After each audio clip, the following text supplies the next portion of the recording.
జానకి మహారథి ఇంటికి వచ్చి గీతకు వార్నింగ్ ఇస్తూ ఉంటుంది. అసలు నువ్వు ఇలా చేస్తావని నేను అనుకోలేదు. ఎందుకే నన్ను ఇంత మోసం చేశావు? అత్త, నీ బాధను నేను తీర్చుతాను, నీ కొడుకుని నీకు సొంతం అయ్యేలా చేస్తాను అని నాకు మాట ఇచ్చి ఇప్పుడు నువ్వు నీ మామయ్యతో కలిసి చేతులు కలిపి నన్ను మోసం చేస్తావా? ఎందుకే ఇంత మోసం చేశావు? చెప్పవే, చెప్పు అంటూ అందరి ముందు గీతని నిలదీసి అడుగుతుంది. దాంతో అక్కడ ఉన్న గీత అయితే చాలా బాధపడుతూ ఏడుస్తూ ఉంటుంది. అది చూసి అక్కడ ఉన్న మహారథి అయితే, జానకి, ఇది నీ ఇల్లు కాదు, అలాగని కోర్టు కాదు. మా ఇంటికి వచ్చి మమ్మల్ని ఎదిరిస్తావా? మర్యాదగా ఎక్కడి నుండి వెళ్తావా లేదా అంటూ మహారథి జానకిపై గట్టిగా అరుస్తూ ఉంటాడు. దాంతో అక్కడ ఉన్న జానకి అయితే, నేను నా మేనకోడలతో మాట్లాడుతున్నాను. నా మేనకోడలు నన్ను నమ్మించి మోసం చేసింది. నా కొడుకుని నాకు అప్పచెప్పుతానని చెప్పి నన్ను మోసం చేసింది. దానికి అత్తారింటి మీద ఇంత అభిమానం, తన భర్త మీద ఇంత ప్రేమ ఉన్నాయని నాకు తెలియదు.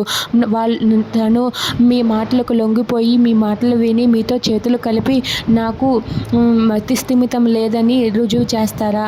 నేను మతి లేని దానిలా నన్ను కోర్టులో నిలబెడతారా? అసలు ఎందుకు ఇలా చేశావు అంటూ గీతను నిలదీసి అడుగుతూ ఉంటుంది జానకి. అది విని అక్కడ ఉన్న గీత చాలా బాధపడుతూ ఏడుస్తూ ఏం మాట్లాడకుండా మౌనంగా ఉంటుంది. ఇక అక్కడ ఉన్న మహారథి అయితే, నువ్వు ఎక్కడి నుండి వెళ్తావా లేదా అని చెప్పి జానకిపై అరుస్తూ ఉంటాడు. దాంతో జానకి అయితే, వెళ్తాను, ఎందుకు వెళ్ళను, నేను నోరు మూసుకునే వెళ్తాను, కానీ నేను అడిగిన దానికి సమాధానం చెప్పండి. గీత ఇలా మారడానికి కారణం నువ్వే కదా గీతను మార్చేశావు. గీతని నీ మాటలతో కప్పిపుచ్చి నీ వైపు తిప్పుకున్నావు కదా మహారథి అంటూ జానకి మహారథితో అడుగుతుంది. దాంతో మహారథి అయితే చాలా సీరియస్గా చూస్తూ ఉంటాడు. ఇక గీత అయితే బాధపడుతూ, అత్త, దయచేసి ఇక్కడి నుండి వెళ్ళిపో అత్త, నువ్వు ఇక్కడ ఉండవద్దు అని చెప్పి బ్రతిమలాడుతూ ఉంటుంది.